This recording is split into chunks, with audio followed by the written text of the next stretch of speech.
All right, so the neighborhood has another tree down. This one here is blocking about half the road.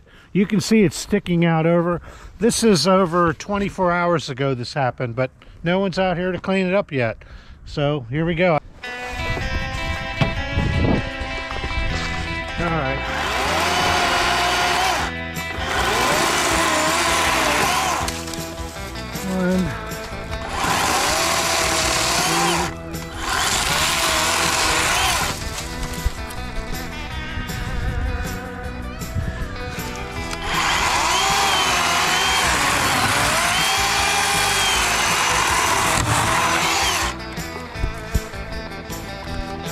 Okay, I could cut this right here, one piece, but it's going to be harder to move, so I'm going to make it two pieces of cut.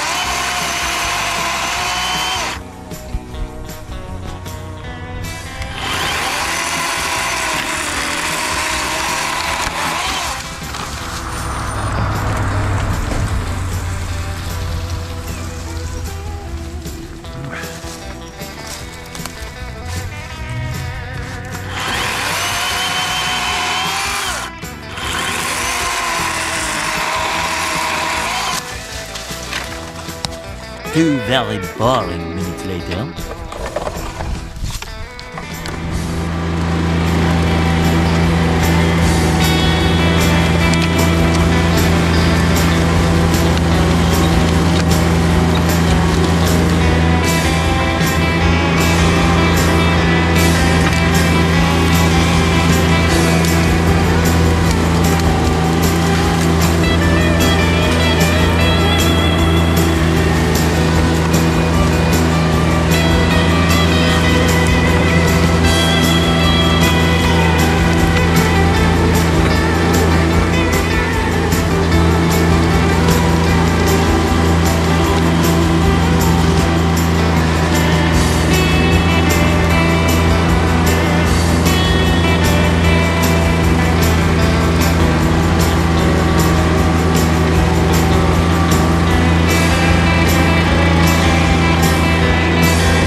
Up today, 3 sets of trees.